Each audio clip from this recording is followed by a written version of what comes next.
Good morning, sweet world, and welcome to the No Dunks podcast presented by FanDuel. It's Monday, July 13th, 2026. I'm J.E. Skeets here in the Classic Factory, and next to me, it's my Top Shot hot boy, Trey Kirby. Hey, yo. And over yonder, making the magic happen, super producer JD. Hello. There he is. Here we are. Hello to everybody on YouTube. Hit the like button, subscribe. Podcast listeners, 5-star ratings and reviews. No task this week. He's vacationing with his family in Yellowstone National Park, but he was kind enough to send in a picture from the weekend of what he's been up to. And he's been up. Yeah, Tass sending in this candid photo, him being launched 10 feet in the air by a bison. Danielle's a great photographer. She really is. I can't wait for her to paint Yeah. this. Interesting choice of Tass to wear the suspenders at the park, but do you, my guy? Hey, he's on vacation. Yeah, no, crazy video. I'm sure that a lot of you have seen. This thing went viral of this grandpa. It's a legit grandpa being chucked in the air by a bison. Now, he's okay. I think he's got some broken bones, but he seems in good spirits. Yes. Yeah, holy crap. And the actual photographer of this, I read one of the reports. He's like, don't worry, the grandpa and I'm assuming the grandson, they didn't do anything wrong. This is all the bison's fault. Yeah, this is what I've heard too. Somebody said, I don't know, a bison expert or somebody, compared it to like your dog getting the zoomies. Oh, Like, okay. Luna gets the zoomies, Yeah. like just yeah. sort of like generally around, around dinner time, maybe just after, just sort of goes crazy.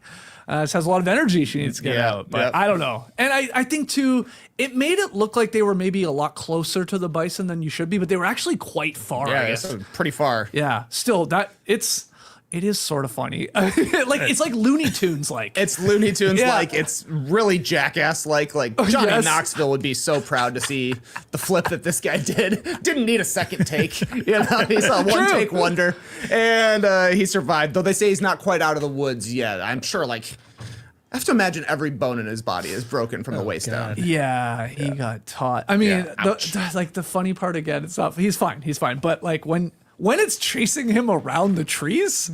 Because he dodges it once or twice. And then the bison gets all caught up in a tree and then he spits back out and then he tosses him. Crazy. But Tass is okay. Tass is okay. I saw Chad Ochocinco said, it's easy to juke a bison. They have no lateral movement. Just hesitate left, step right. It's that easy. Okay, he's a goddamn grandpa, first off. Give the guy a break. He's not a receiver. Yeah, right. True. He's more of a defensive player. Yeah. All right, on today's podcast, I got a few nominees for NBA Worst of the Weekend. Oh, excited. Yeah, Tash usually does Worst of the Week, but we're doing Worst of the Weekend because I got some fun nominees and Trey can tell me which one is the worst of the worst. We also had a few eye-opening deals that we need to discuss. Both Wemby and Trent Jr. We'll get into those. But first, the first weekend of the 2026 NBA Summer League is officially over, and one of the biggest performances from the past few days was the number 4 pick for your Chicago Bulls, Caleb Wilson with 35 points. Now, this was on Friday night, so we're going back a little bit, but I had to get your thoughts on your number 1 draft pick here. This happened on Friday night. Yeah. Got a lot of text messages about it.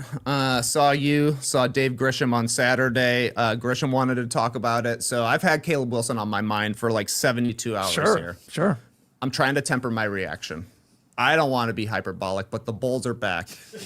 Caleb Wilson is the steal of the draft. He's going into the Hall of Fame, and he's going to lead the Bulls to their 7th title. I think it's pretty obvious at this point. Wow, it's that obvious. Like I said, I'm trying to be pretty chill about it. But 35 points, 7 threes for Caleb Wilson. The scouting report on him coming into the draft is not a big shooter. He made 7 threes during his entire season at UNC last year. Of course, I immediately flash back to Zion Williamson hitting 4 threes in his first NBA game. He's hit 29 total his next 275 games. Wow. So I'm not saying it's a guarantee that Caleb Wilson is now a shooter, but apparently he's taken 2,000 to 2,500 jumpers a day for 2.5 straight months. He's working with lethal shooter. Apparently he understands it now.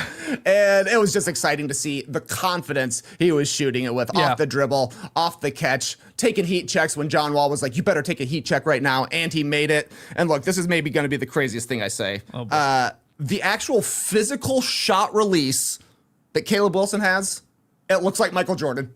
Wow. The way his hand comes off mechanics. the ball is very MJ-esque. I don't know that he's going to grow up to be Michael Jordan, but maybe he'll grow up to be Kevin Garnett. I would be fine with that as well. Yeah, you take that. You would take that. Look, Bulls fans just must be ecstatic here because, like, I know it's a game or two in summer league, but look, this is why we had the draft this way, right? Be bad, get a high pick, and hopefully then you have a thing called potential, promise, hope, whatever you want to call it, and you have that at least going into this season. Like, are they going to be a good team? Probably not. Maybe one of the worst teams still in the Eastern Conference, but just the idea of like, if this guy gets a chance, why wouldn't he? Is maybe the real deal. I for all you see on the court in these games, I'm just as impressed by all his like post-game interviews. Oh yeah, God, this kid is good. Like all the saying the right things, and like he was upset it was a loss. Yeah, It's like doesn't matter at summer league, but like I buy it too. It was like he's sincere when he says this stuff. So yeah, that was a hell of a performance. Seems like he wants to be a Bull, and even after the game, he's like, "I'm glad I didn't shoot well in college because it means I get to come to Chicago." So yeah, I'm in love with Caleb Wilson. I would marry him. Wow. So you have you have two Caleb W's. Wilson, Caleb Williams. That's right. That's right. With the Bears and the Bulls. Holy man. Yeah, I would love to see them high-fiving or like a predator handshaking together. Oh yeah. I mean, we're gonna get something like the classic Kevin Garnett, Randy Moss sort of photo shoot. They should do that. I mean, why wouldn't we get a Caleb Williams and a Caleb Wilson? Yeah, that was great. Any other summer league takeaways? Like, how much do you watch of this stuff? I'm a highlights man. Yeah, that's probably the best way to go about it. I tried watching the Raptors game the other night. It's horrible. There was 61 fouls called in a 40-minute game. Like it was brutal. And this is my team that I'm watching, and there's like some positives from players and stuff, but it feels like it's more made for just like catch the highlights. Now you're not getting the full story with a lot of those. But man, some of these games are a slog. But look, I mean, Caleb Wilson's not playing 48 minutes. You're going to have to catch some Noah Essengate minutes as well. And he didn't play nearly as well, nor did Dalen Swain for the Bulls. But the big guy coming through was huge. We also got to give a quick shout out to Marco Bellinelli because they were saying Caleb Wilson had the record for points scored by a rookie in their summer league debut. Okay. I guess that's the now official record because of however long they've been keeping stats. He got to 35 points, but all of us old people remember Marco Bellinelli going for 37 in his first summer league game. So I guess he actually has the record. Nonetheless, Wilson was awesome, but also Cam Boozer was awesome against Caleb Wilson.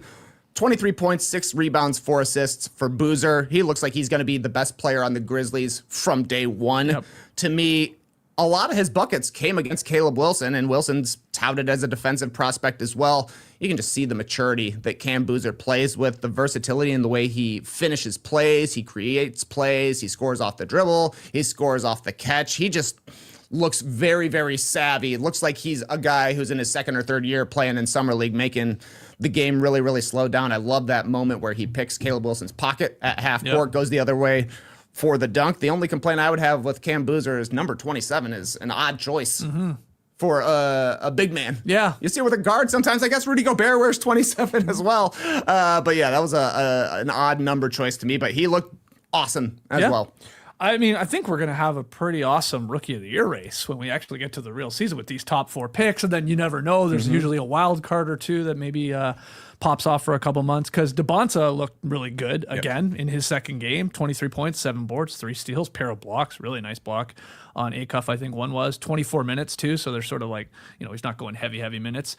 It was tough to watch the Kings' actual rotation players sort of get destroyed by DeBonta, Will Riley, who looked great as a sophomore. Hooping. Yeah, and then a bunch of G League Wizards guys. Like, I'm talking Nick Clifford, obviously their high pick in Acuff, who's really struggling from the floor. Dylan Cardwell, Maxime Renault came over and he played. Like, these are rotation guys on the Kings. They got like sort of crushed early in this game. That you never want that. Again, none of this really matters, but like guys that are there a couple years, like they sort of should be laying the ass kicking. Not getting crushed. Never good sign. Yes, I mean, both the Kings and the Wizards are sending teams that will be representative of their NBA teams. Yeah, right. And it looks like the Wizards are somehow better than the Kings. And I think probably the worst thing you can say about Acuff is he seems to already be getting the James Harden, Luka Doncic treatment, where you're seeing all of his off-ball defensive mistakes get clipped into highlights that are being shared on the internet, kind of just saying, what is this guy doing? Because he'll guard the ball for 5 seconds, and then whoever passes it off, and guaranteed that guy's going to get wide open. And Acuff is just going to kind of be wandering around aimlessly while the play's happening on the other side of the court. So he's going to be a guy to keep your eyes on. I also thought Keaton Wagler looked a lot more comfortable in his second game against the Jazz. Went for 23 points and 4 assists. He scored 18 in the third quarter. Most of them were coming off catch-and-shoot threes, playing off ball, which I think is good because Darius Garland, we know, is going to have the ball the majority of the time for the Clippers. At least he will be their initiator to start things off. So I think it's good for the Clippers to see Wagler have a bounce-back game and to see him have a game that kind of makes sense with your star in Darius Garland. Yes, much better.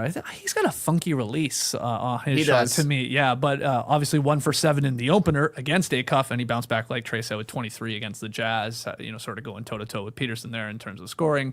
That of all these guys, and they all look young because we're old now, he looks so young. Babyface. Like, you could tell me that kid's 15. I'd be like, yeah, wow, he's a big 15-year-old, but much better. As for the Suns, good weekend, I thought, from Malawach, who I think is important. Obviously a sophomore here, so you want to see that growth your second time around. He didn't play a lot for the Suns last year as a rookie, but 19 points, 11 rebounds on Friday against Portland.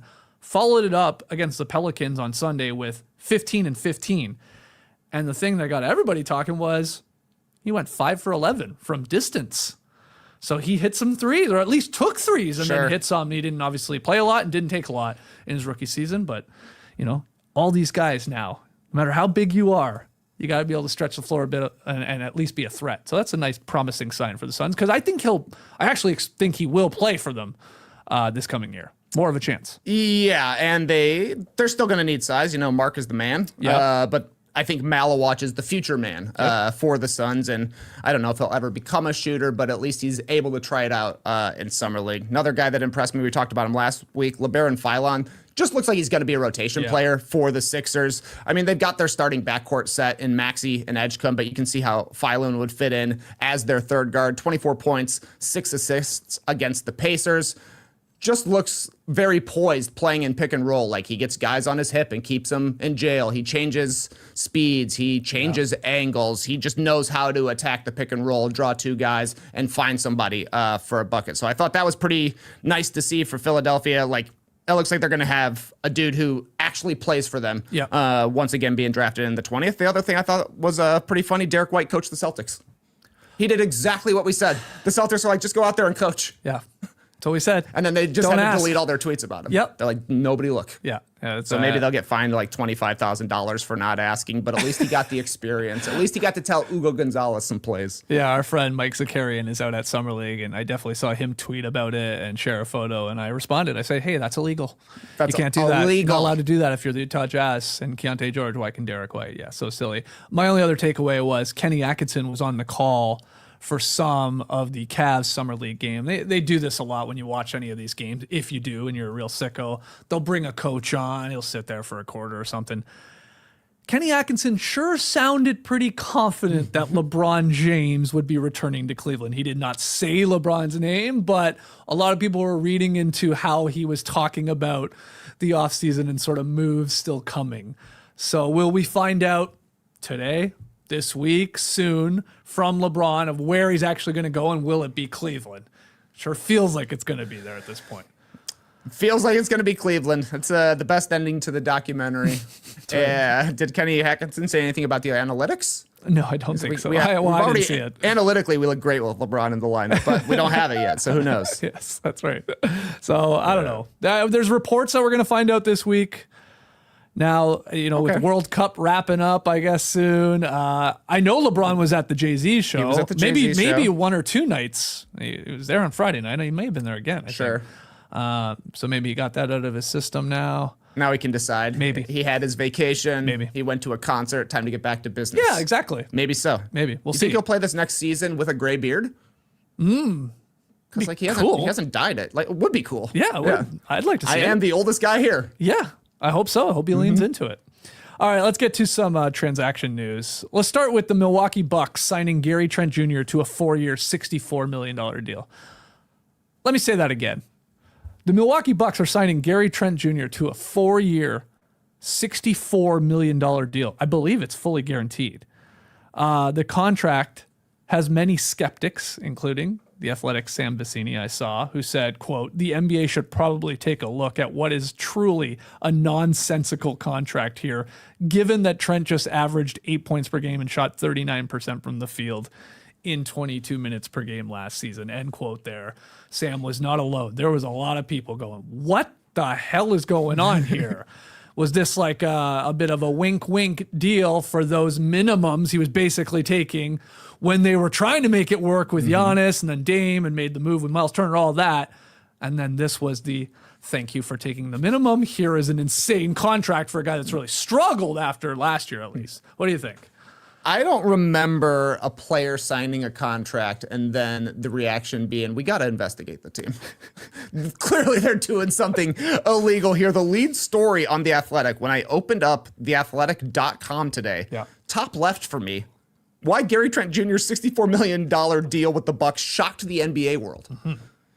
In the grand scheme of things, $64 million, Gary Trent Jr., Milwaukee Bucks, low level in the NBA right now after the Giannis trade. But this is the thing that shocked the NBA world because, like you're saying, he had basically his worst season since his rookie year, only shot 36% from three, only 39% from the field, fell out of the rotation for a team that didn't make the playoffs, and they hit him with this gigantic contract. Really, really weird. He's still only 27. I guess the best thing you can say about this is it's a nice matching salary if they ever want to throw it into a trade. Even after signing this deal, the Bucks are going to be bottom 10 in salary. So when they winked this, they probably didn't think it was going to be because Giannis was gone, but at least they can still afford it. But wow. Yeah. Unbelievable that this happened. It seemed like Gary Trent Jr. could have been had on a minimum by basically any team in the league, but only one team would give him $64 million. Right. And then when you go back, you know, he had a solid performance in 24-25. He actually played much better. He shot the three ball well, and then he returned to the Bucks on the minimum.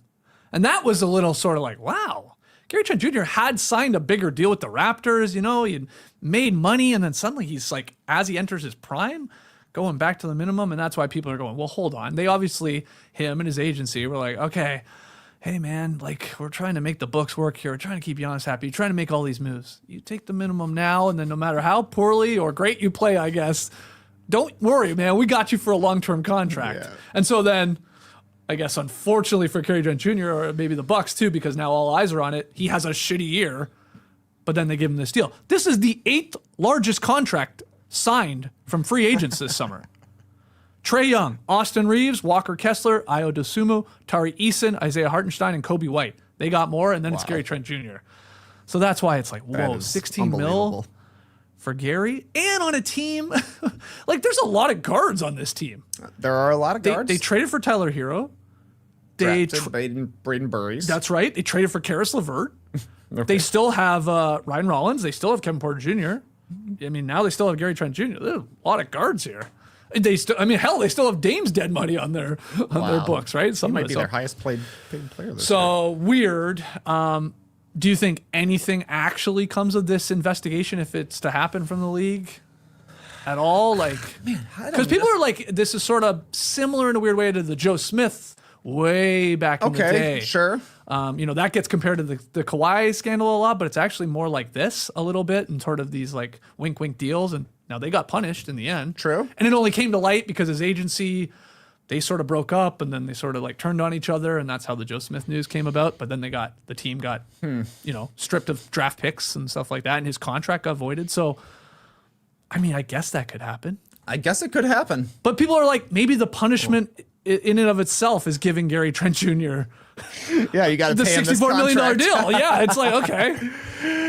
I don't know. The only other, the one thing I was thinking that also was kind of similar was, you remember Richard Jefferson was a San Antonio Spur. He had a down season. He had maybe a $15 million option or something like that. He turned it down and took less money, but more years from the Spurs. I thought it was kind of similar to that. I guess you're technically allowed to tamper with your own free agents, so they could talk about future deals with Gary Trent, but I don't know. I don't know what they're going to do, but it had everybody talking about a Gary Trent Jr. contract, which was shocking to me. I think it's crazy. The Raptors traded Norm Powell for Gary Trent Jr. 2021 because they're like, we can't pay Norm's next deal when he's 28 years old. Yeah. And Norm Powell is still better than Gary Trent Jr. and still making more than Gary Trent Jr. even after this one. That's unbelievable to me. What a weird thing. Also, trivia question. How much do you think Gary Trent Sr., his dad, who had a 9-year career, I think, 10-year career, how much do you think he made in his career? 15 mil. It's pretty close. 11.4 million. It's just wild to wrap your head around. His entire career, and his son is, making that in the blink of an eye. Has already made that, of course, in contracts he has. Timing, man. Just wild. It's all about timing. All right, so we'll see if anything comes of this. Let's hear your opinions out there in the stream team of Gary Trent Jr. Is the punishment in and of itself just having to pay him, or do you think there'll be more and the league investigates this and it's like, oh, you can't do that because it is sort of salary cap circumvention as well. You had this deal, minimum, suddenly this. It is weird. It's very weird. Yep. Victor Wembanyama has signed what will be the richest contract in Spurs history, 5-year extension that could exceed $250 million. The agreement, first reported by ESPN, comes at a discount, though. Wemby could have agreed to a deal that topped $300 million, but he chose a lesser amount to help give the Spurs flexibility going forward here. And I'll explain this for some that don't know, because max contracts are divided into tiers, right? And players like Wemby with 4 to 6 years of experience, they can start their new contracts at 25% of the cap. However, players who hit certain benchmarks then can leap up into the next tier. We've talked about this before with players. So if Wemby had won MVP or Defensive Player of the Year, which, let's be honest, probably likely, made all NBA, next season he would have been eligible to jump from the 25% max tier to the 30% max tier. But what Wemby is doing is basically saying, don't worry about that. I'm foregoing those escalators. I'll take the stairs. Mm-hmm. So he's just taking the 25% max, no questions asked. And no matter if he's MVP, DPOY, All-NBA, there's no 30% sort of bump up. Your reaction to this, which made some waves, I guess, over the weekend as well. It did, because anytime a player doesn't take the most money they can get, it's going to be notable. I guess Chet Holmgren basically did the exact same thing, right? Taking the 25% and saying, I'm staying at 25%. This is basically just a comrade Wemby redistributing wealth amongst his own teams. The Spurs have a long-time culture of sacrificing to build their teams. Richard Jefferson did it. Tim Duncan did it. I'm sure it's happened for others as well. He's saving the Spurs, what did you say, $50 million basically over 5 years, assuming he was going to hit the escalators, which he probably would. So early on, that means they get an extra Harrison Barnes or a Tobias Harris, and then a little bit further down the line, it means that they're able to pay these expensive contracts once once Dylan Harper becomes extension eligible as well. If you're Vic, you're saying, hey, $250 million, I will take it. So good for the Spurs, good for Victor.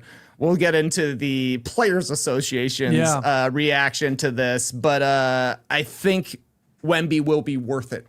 I do believe so. I thought there was one other interesting wrinkle to this. It's from Sam Quinn. I'll give a shout out to him at CBS Sports. He said the single most important element of his contract for San Antonio has less to do with roster building than it does with load management. Because, and this is interesting, the 65-game rule, as we know and have talked about, it does incentivize, or it has, injured players sort of suit up to hit that mark and make as much possible money as they can. We saw it with Tyrese Halliburton. Mm-hmm. That's the one example, right?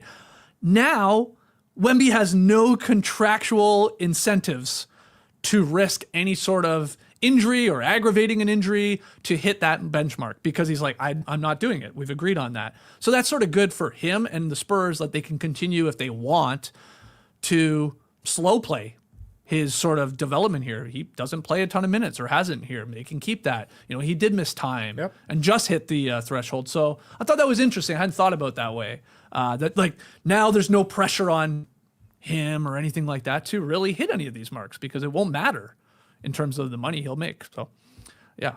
But you're right about the history of the Spurs and their players. Yeah. And how they work together to try and help the team. Because like you said, Duncan, I think Tony Parker's done it. I think Ginobili's done it. So, just add Wemby to the list here. He looked happy signing the deal. He looked happy. Over there, yeah. And he kind of scooped everybody as well, sending out a like a slightly cryptic tweet. Yeah. Whatever it takes, Yeah. I'll be here. If it takes $250 million, I will be here. Things are going to get interesting though for San Antonio in the next couple of seasons, because when you look at what Wemby was making last season, heading into this season, he's like 10% and under of the cap. Suddenly he's going to be going up to 25%. Yeah. Things get a lot more tricky. You are still, even with Vic taking a little bit of a discount, they're going to have to make tough choices about who to sign for long term, which players they determine are expendable or aren't going to be a part of the future. And this is just kind of the first step. So Wemby goes from being like a great discount contract. He could probably still be a discount contract at a 25% number, but it's going to be tough for the Spurs to figure out their books eventually. Yeah, because like you said, it's like every year the decision has to be made with like what percentage of max guy. Like a Castle is up next, not this year, but the year after, and then it's Harper, and like Fox is still there on his massive deal. So like, I guess a lot of us think Fox probably won't be there by the time all three guys, Wemby, Castle, and Harper, are having to have been paid big money. I doubt it, because then it gets very difficult. But that's a couple years down the line. Well, let's talk about the Players Association, because their executive director, David Kelly, he criticized the NBA salary cap and luxury tax system on Friday. He argued that the newly implemented second apron must be softened, to use his words, or removed. Quote, "We are not fans of the second apron." Again, this is Kelly, the National Basketball Players Association executive director. "We did not propose the second apron. We should have done a better job of fighting back against the second apron. In the future, we will have a much more unified union, and we will do a better job of fighting back." He went on to say, "We're seeing the apron system decimate teams and force decisions to be made that are not basketball decisions." End quote. Your reaction to the NBPA sort of saying like, players got to carry the burden here. Yeah. They're basically saying, whoops, we didn't realize that the second apron meant that owners were going to stop spending money into the second apron. Only the Cavs last year went into the second apron. It's there basically to protect the owners, to keep them from spending money. And I really think to give them cover for paying to keep these teams together, because at this point, it doesn't make sense from a basketball standpoint to go into the second apron, which then means every owner looks smart for not paying extra money, when in the reality they could pay extra money. Like the Knicks could still have Mitchell Robinson. Yeah, and you say that because they say, well, look at the roster building. Look how hard it restrictions. is to make trades. Yes. We can't aggregate. We could get our draft pick frozen. There are certainly good basketball reasons you don't want to go into the second apron, but the reason it was put there was from a financial standpoint. The players, they get 51% of basketball-related income no matter what. The amount of money going to the players is going to be the same no matter what. This just sucks for players, because you see a guy like Jaylen Brown where the team says, even though you've been here for a decade, done some great things for us, your number's going to hang in the rafters someday. It doesn't make sense for us to pay you. That sucks for Jaylen Brown. That sucks for Celtics fans that have grown up watching Jaylen Brown. They're going to be breaking apart teams. It's going to happen to every team. Celtics, they're breaking apart. The Thunder are going to have to make some decisions eventually. We saw it with the Wolves. Their top three. Previously. We saw it with the Wolves.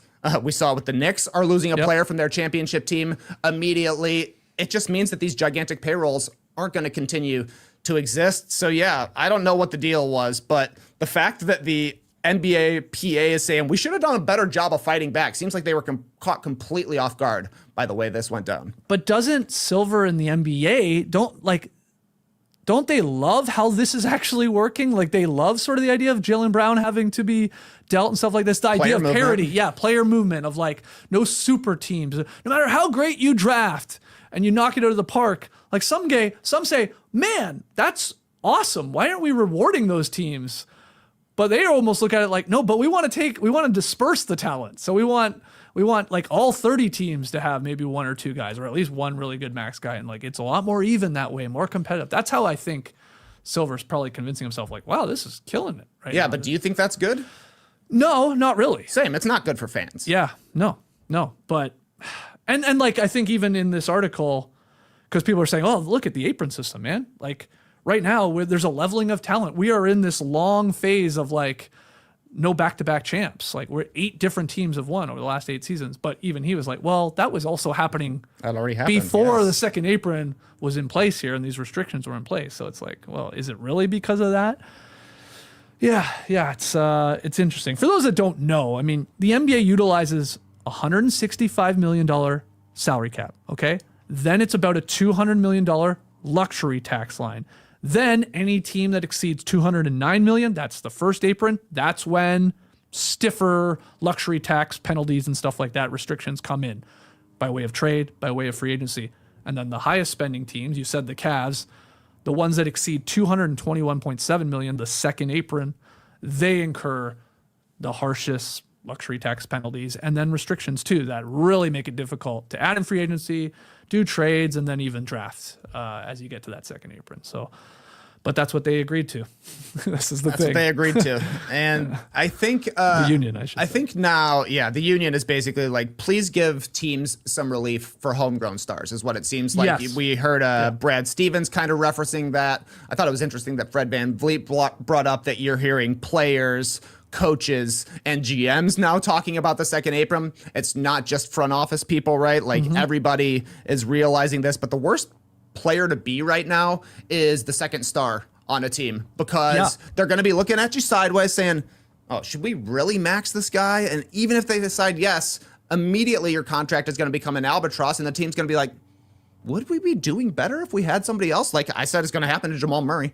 Yeah. Like he's going to be the guy when Jokic signs that. And then it's like, okay, are you playing at a max level? Not yet. You're out of here, even though you won a championship. You've been here for a decade. That sucks. Yeah. If you're a fan of a team who has 2 great players that you drafted. Yep, no doubt. So look, this is in place for at least a couple more years here, right? Until they can 28, theory 29, where I somebody think can after rip it 28, up, 29 series is when or season is when they could negotiate again. And I assume this will be a huge talking point when they get to negotiating for sure. All right, we're going to take a break. And when we come back, worst of the weekend.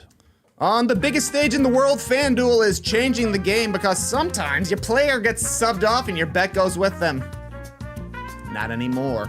Not anymore with FanDuel's Super Sub. If your player subbed out, your bet stays in. That's right. If your player leaves the match, your bet continues on with the substitute. So you're still in it until the final whistle. Visit FanDuel.com/podcast to get started now. Let there be goals this summer on FanDuel. I wish we were having some goals today. I wish we were having some goals yesterday. I know. What are these guys doing? Yeah, we got a little gap here between these games in the World Cup. But tomorrow, France, Spain. Ooh. Wednesday, England, Argentina. These are 4 powerhouses here. Yeah. So this should be fun. 3 o'clock start Eastern time here in the States. That's part so strange. I know there's the rest of the world. I get it. We're the host country, but they're producing for the rest of the world. I know, It definitely right? feels like 3 o'clock on a work day. I mean, it is the summer, but people do work. So yeah, fascinating. And then Saturday, I guess, is the 3rd place match. And then Sunday is the final. So only 4 games left. It's cool that they do a 3rd place match. I know. Nice. Let there be goals in the Let there be 3rd place goals. match game. All right, let's get to worst of the NBA weekend. Ladies and gentlemen, the worst of the week. And yeah, switching it up here. Because I thought I had some fun nominees to throw at TK and everybody watching live and listening later. So let's start with this one. I think it's a good worst of the weekend. Former Heat teammates Bam Adebayo and Tyler Herro were involved in a physical altercation in Las Vegas on Friday morning. It's a morning altercation, not a night altercation in Vegas. The incident took place at a gym inside the Resorts World Casino. That part made me laugh. That's why I wanted to include that. According to multiple sources who witnessed the incident, Bam walked onto the courts. Herro maybe said something to him. Bam approached Herro and without hesitation, boom, bam, bop, punched him, I guess in the face. In the eye area. I think he had a little bit of a black mark, but not too noticeable because you saw Herro after this. Yeah. I mean, he was at the gym, but I was holding my phone like very close to my face Yeah. to see if I could see a bruise. yeah, I didn't see Not much. No, Not so much. maybe he didn't connect or whatever. Who knows? But yeah, so this is in the running here. Bam, you punching Tyler Herro. Now, why? Well, by all accounts, it's because a fan leaked a bunch of DMs that he had with what appeared to be Tyler Herro on an IG account. sort of questioning Bam's contract, being the guy in Miami, and then obviously Herro being moved. So that obviously makes its way to Bam, and then whatever, they have words, and he's upset about this. Yep. I guess. Now, I don't think you should go assaulting somebody over critical words through IG. Not a good look, Bam, but what's your takeaway from this? This doesn't sound like something that would happen in 2026 to me. This is like a 1996 sort of thing happening. Oh, like a Charles Oakley, Tyrone that was the first guy I thought of. Yeah. I mean, take your pick, Charles Oakley versus Tyrone Hill or Jeff McGinnis. I didn't think that Bam Adebayo was a Charles Oakley type at all. Right. But apparently he is. If you're saying he's not worth $60 million and is only an elite defender, sometimes unusual from Bam. I wonder if he will get suspended. We've seen like off-court altercations lead to suspensions with guys like Isaiah Stewart and Drew Eubanks, right? Oh, like yeah. if you get in a fight off the court, Yeah.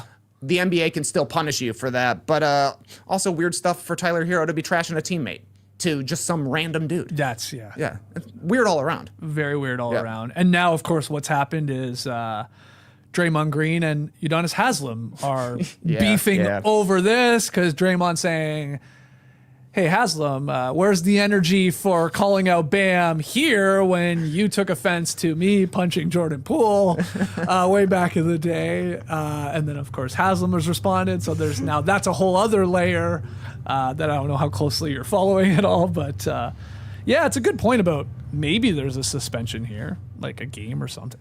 It's a good point. The league does do this, and it's in front of everybody. It's in front of people saw this. High school kids. There's that as well. Not the greatest look. Yeah, probably. I hadn't really thought about it, but the league moves slowly with some of this stuff. Things are just lining up here.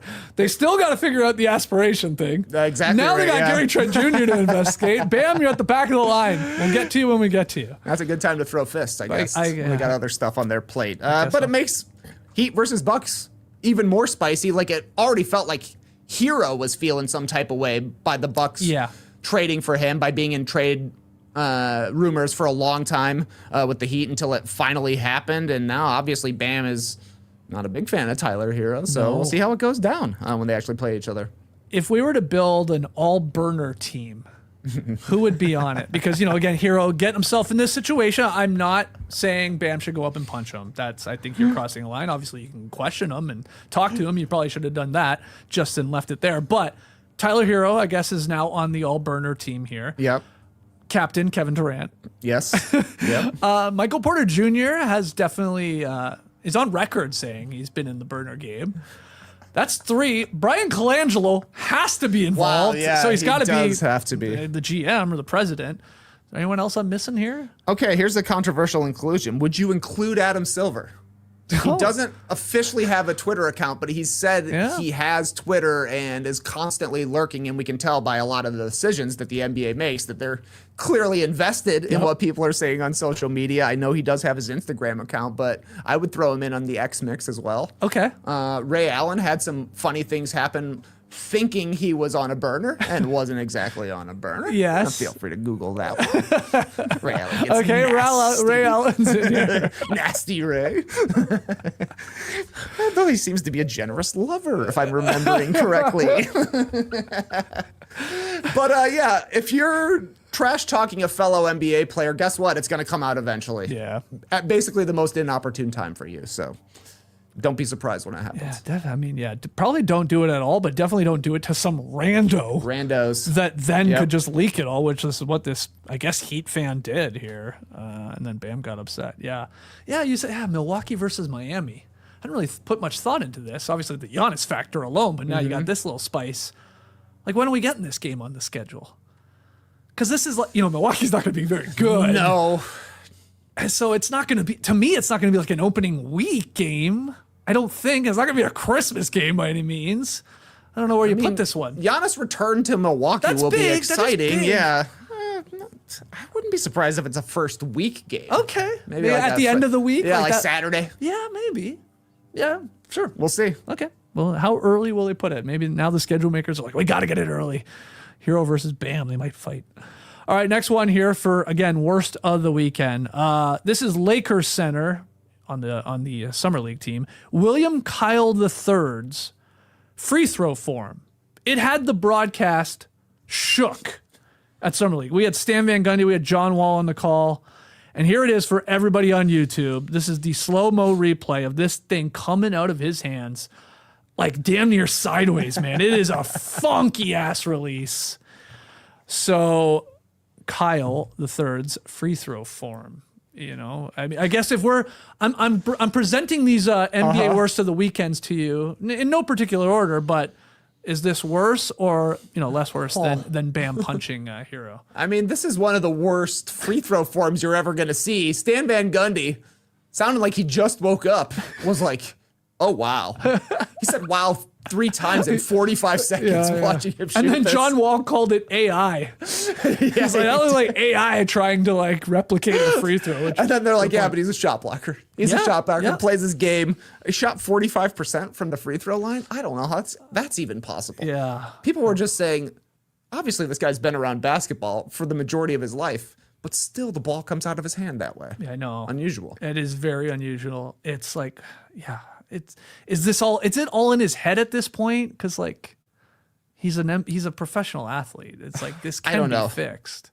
Yeah, but that is it's for the podcast listener. You got to seek this one out because there's no flips of the wrist. No, there's nothing. Yeah, it's almost like sideways, a pop-a shot type shot you would maybe do. It does look like he's getting it up with some speed. Yeah, like, like he thinks another ball's coming. yeah, and just all get them up on the rim. That's amazing.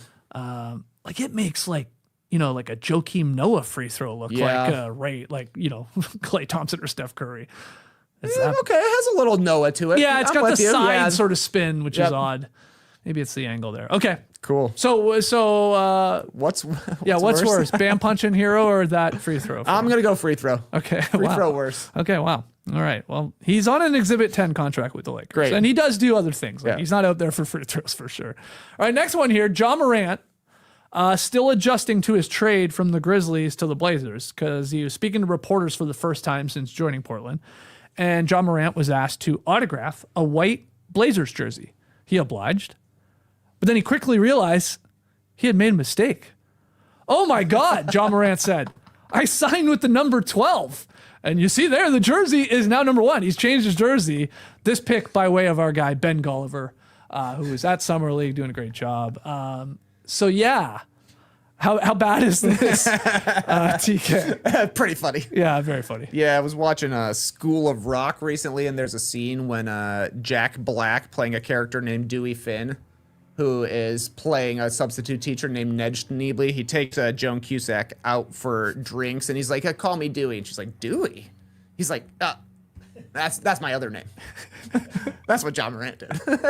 But the 1 is literally right there. I love that he reacted like, oh no, I signed the wrong number.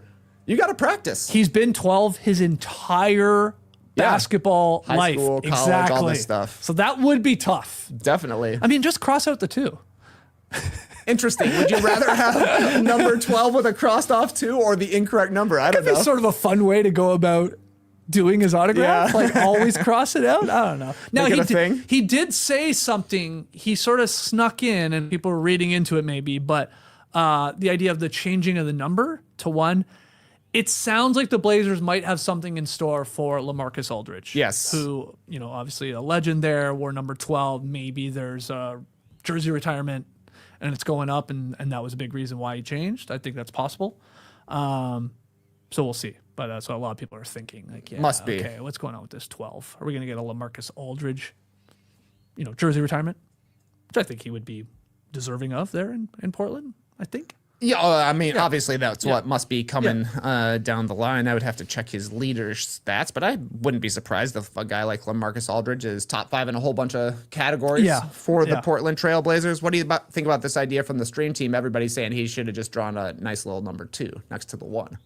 Rather than cross out the 2 on 12, add a 2 to the right of the 1 on the Blazers jersey, so it's now a 12 jersey. Oh, on the actual.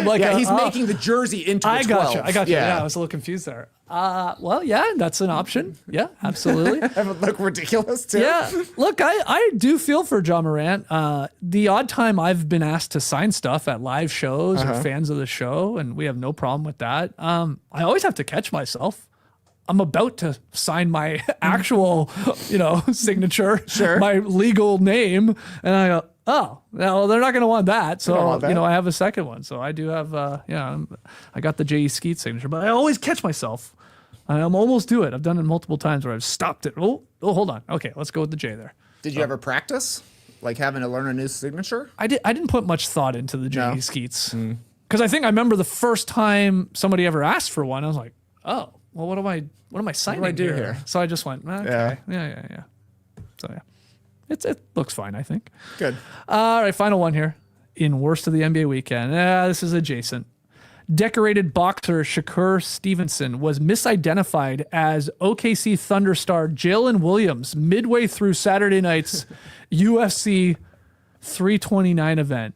So there it is. It says Jalen Williams, OKC star. Dana White, he was not happy about this was a mistake. Did you see these press comments? conference. He after this whole thing, he was like, we are the absolute worst to ever do the celebrity thing. When we put celebrities up, we're the worst. We put up fucking graphics and put the wrong guy's name on. And he was pissed because he's like, I paid Shakur Stevenson to come to this event. Now we can't even get the thing right on his name. So yeah, bad. It's so funny to me. Like, he doesn't look at anything like Jalen Williams. He looks like Anthony Simons a little bit to me, though. Okay. Like, if you're going to make a mistake, put up Anthony Simons. But yes, where does this fall in the worst of the NBA weekend? I mean, this is pretty bad. I don't know who Shakur Stevenson is. He's a boxer, apparently, but maybe this isn't good for him. This is the first time I've heard his name. Oh, true. Right. So even bad press is good press, I would say. Dana was making me laugh, though. Yeah. He's like, I was fighting with some guys in the back. They're like, soccer's worse. They put players up there. They don't even put up a graphic. They don't even say the name. He's like, no, we put up the wrong graphic. So I don't know which is worse. I do get frustrated during a lot of this World Cup action. They'll go to a box, and I'll maybe know one of the guys, but I don't know a lot of them. Definitely not. And they don't put up things. No. They don't. So Zach LaVine was crickets when he was on there. There's a guy wearing glasses. That looks important.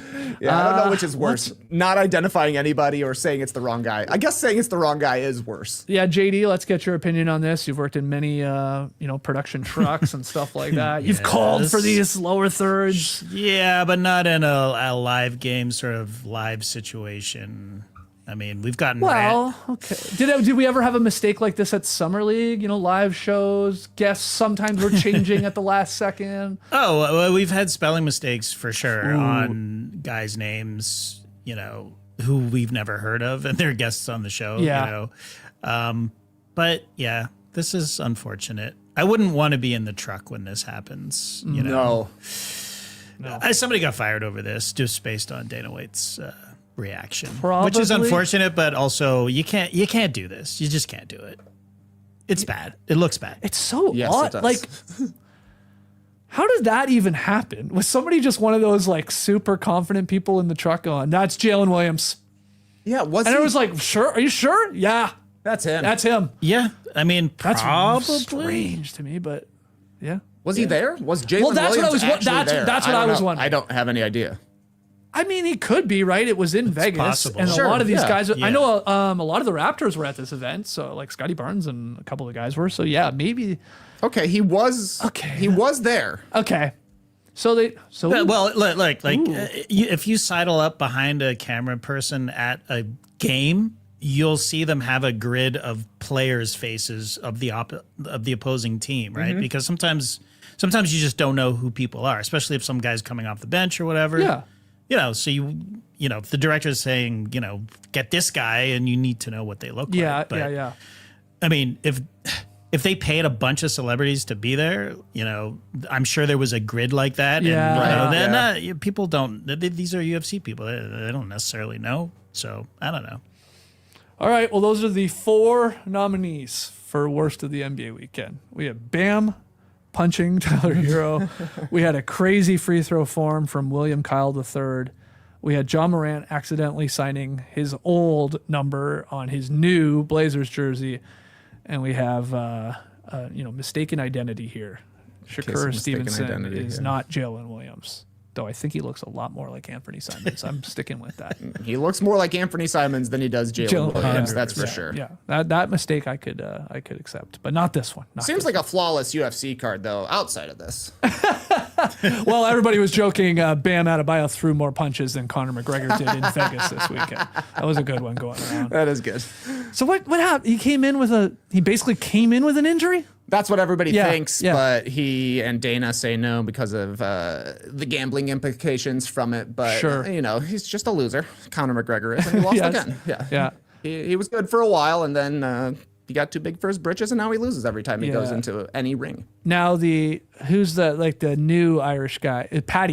Paddy. Yeah. That's right. His name is Paddy. Paddy Pimblett. Cannot get more Irish sounding than that. That sounds fake. Yeah, but was he on this card? Did he win? I think he did. I think he win. did. Yeah, I think so. Okay. All right. Well, a bunch of random stuff here from the NBA world, and again, sports adjacent. A lot of stuff happened. Yeah. Tonight, MLB Home Run Derby. Right. It's on Netflix. It's on Netflix. Okay. They've changed things though. Instead of outs, hitters will get a limited number of swings per round. That means no 40 homer rounds anymore, I guess, which we've had a couple times since like 2019. Hitters get 20 swings in the first round, 15 for the second, and the third round, 15. I guess there was some there was like some pushback on like these guys were like getting like 200 swings, like maximum rips, and not injuries, but maybe exhaustion. I don't know. And I think people have said too they want to they're trying to get it more into like a structured time too, because if a guy hits 40 home runs, things can go forever, I guess. So they're trying out these swings. Maybe it'll be exciting. I mean, I feel like they changed the format for the home run derby more often than the NBA changes the rules for the dunk contest. I know. Are MLB fans constantly complaining that the home run derby is dead? I thought the biggest complaints recently were that we weren't seeing the home runs get to the stands. Like they'd have to cut back to the swing too quickly because the ball was in flight for so long. It's a tough production element. Yeah, it's hard to follow that ball all the way out there and then come back to the guy but batting. this maybe helps that. Because this is more probably like you can slow down. It's not timed or anything. Yeah. I didn't think about that part. Do you want to name? Can you name any of the guys participating in the home run derby tonight? It's in Philadelphia, by the way. It's a bit of a Bryce Harper. That's right. Yeah. There's another Philly too. Schwarber. There you go. Yeah. There you go. Yep. I think he's leading the MLB in home runs. Okay, so you got those two guys. Give me Wilson Contreras. From the Boston I'm Red scrolling. Sox? I'm Is he scrolling. Red Sox? Yes, he is. Nice pull, man.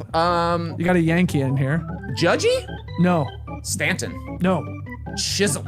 No. This guy's food related. Food related? I've never heard of him. Ben Rice. Ben Rice. I've never heard of that guy either. Put him in the slow cooker. There's a guy from the Tampa Bay Rays. I don't know his name, but I know he's like maybe second in the MLB in home runs. Yes. Alvarez? Yes. No. Think not senior. Junior. Junior Alcantara. No, Caminero. Junior Caminero. Yeah, I heard you've that known name that at name. the pool for the first time this weekend. Who was in the Yeah, we got a guy from the White Sox. Is Jordan Alvarez in there? Japanese guy. No. Japanese guy? Yeah, Japanese guy. I've never heard of him. Matsui's back? No. Ichiro? Murakami. Okay. I don't know familiar with this anything about the game. White Sox really. And then you've got a Cardinal. Paul Goldschmidt. He's gone. Long gone. No. Stan Musial. Oh, McGuire. No? Jordan Walker. Okay. And then one more, another Royal, or our first Royal, I guess. Joe Caglione. Joe Caglione. Yeah, he's young. Sure. I think he's young. Wow, he wasn't born in the 1950s? Wait, his name's not Joe. What did I call him? His name's Jack. Jack Sorry. Caglione. Yeah. Okay. There you go. Maybe I'll watch. Yeah, it's on Netflix. Throw it on. It's on Netflix. Yeah, I know. Watch Home that. runs, baby. Flip over to the Zach Lowe podcast. Smashing. That's pretty weird, huh? Bill Simmons will be live immediately following the home run derby.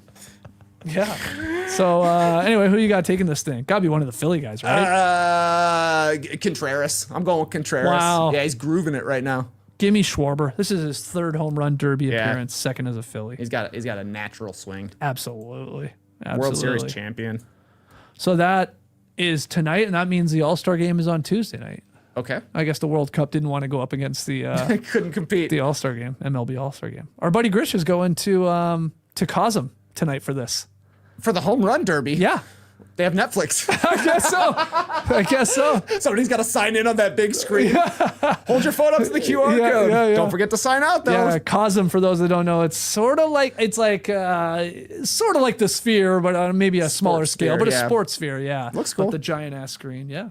It could be fun. He's taking, Sure. obviously, taking my godson, so yeah, we'll see. We'll get the report. I'll make sure by the time we're back here on Wednesday to get the report from my buddy, your buddy, our buddy Grish. Excellent. On the home run derby at Cosm. You mentioned Not cheap, by the way. These tickets are insane. No, I did a little Crazy. looking when you were talking about Yeah. maybe a World Cup attendance. They're pricey to get A in couple there. $100 to sit in the actual sphere Does part. it come with anything, or is it just a seat? No, I think you got to pay for all your food and drinks. Like you're looking at like whatever, probably a $400. Like going to a concert kind of night. Yes. Wow. Okay. Yeah. What were you gonna ask though?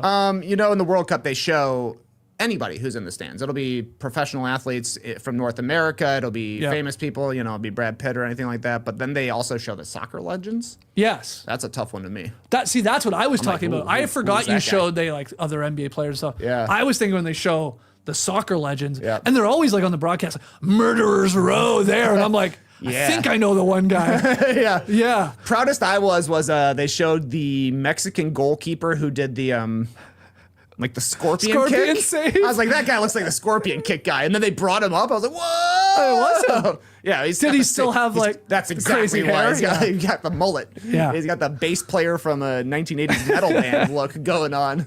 That guy's sweet though. Oh yeah, that guy's cool as shit. Did man. one cool kick ever. They're like, come to the World Cup forever, man. Smart. Got great seats. A legend for that save. All right, we'll call it there. Plan is for us to be back here on Wednesday. We might hit the beach, actually. So, No Dunks Inc., that's INC, at gmail.com. You want to get your NBA questions in for Trey and I. Task on for the rest of the week here. Again, having a blast. Hopefully not getting run over by bison in Yellowstone. But we'll be here Wednesday with whatever we're doing. And then Friday, I was teasing this before, we will be pitching our movie selections for this summer series that we're going to do. So each of us, we pre-recorded this. Each of us has a movie that we'll be pitching, and you guys will vote on it and all that. That's on Friday. But otherwise, we're back on Wednesday, talking about the Home Run Derby, talking about the World Cup, talking about Summer League a little bit, and whatever else you want us to talk about. So get those questions in. Thanks for joining us. Until then, Clipper Bros. You heard it here first. Have a great time. Turn up. Love you guys. Awesome. Thanks for joining us. And remember, R.I.P. Sam Neill. Oh, I know. One of the stars of our last summer podcast series, Jurassic Pals, Yes. passed away this morning. Or 78 years got news old. this morning. at least. Yeah. Rest in peace. R.I.P. Brace the day, people.